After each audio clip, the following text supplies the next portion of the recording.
जय माता दी। करवा चौथ की संपूर्ण कथा। कार्तिक कृष्ण पक्ष की चतुर्थी को करवा चौथ कहते हैं। इसमें गणेश जी का पूजन करके उन्हें प्रसन्न किया जाता है। इसका विधान चैत्र की चतुर्थी में है, परंतु विशेषता यह है कि इसमें गेहूं का करवा भर के पूजन किया जाता है और विवाहित लड़कियों के यहाँ चीनी के करवे पीहर से भेजे जाते हैं। इसमें कहानी सुनकर चांद को अर्घ्य देकर व्रत खोला जाता है। कथा।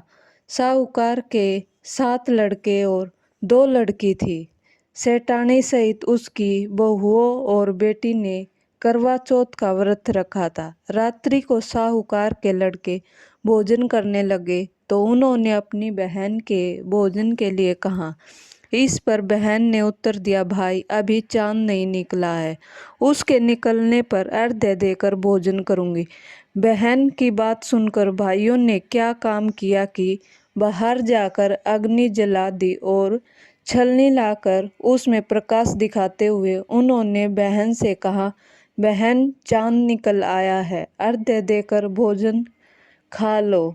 यह सुन उसने अपनी भाभियों से कहा कि आओ तुम भी चंद्रमा को अर्घ्य दे दो, परंतु वे इस कांड को जानती थी।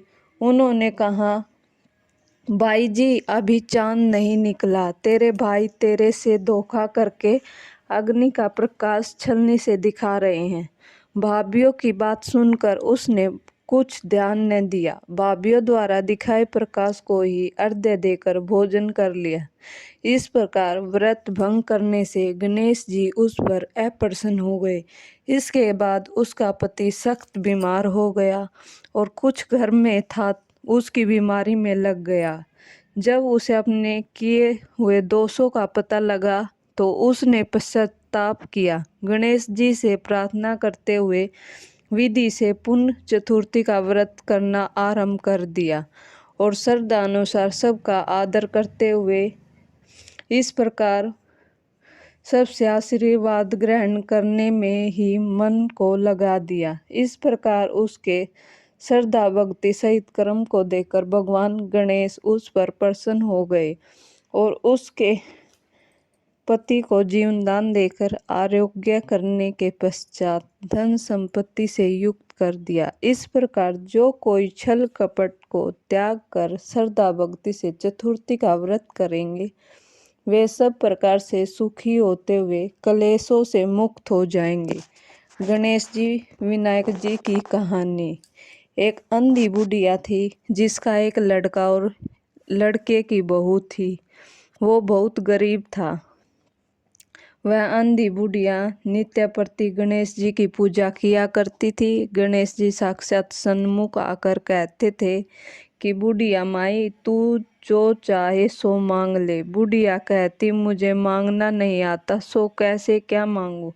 सब गणेश जी बोले, अपने बहू बेटे से पूछकर मांग ले। तब बुढ़िया ने अपने पुत्र और वधू से पूछा तो बेटा बोला कि धन मांग ले और बहू ने कहा कि पोता मांग ले। तब बुढ़िया ने सोचा कि बेटा बहू तो अपने अपने मतलब की बात कर रहे हैं, अतः उस बुढ़िया ने पड़ोसियों से पूछा तो पड़ोसियों ने कहा कि बुढ़िया तेरी थोड़ी सी जिंदगी है, क्यों मांगे धन और पोता, तू तो केवल अपने नेत्र मांग ले जिससे मेरी शेष जिंदगी सुख से व्यतीत हो जाए। उस बुढ़िया ने बेटे और बहू तथा पड़ोसियों की बात सुनकर घर में जाकर सोचा, जिससे बेटा बहू और मेरा सबका भला हो वह भी मांग लूं, अपने मतलब की चीज भी मांग लूं।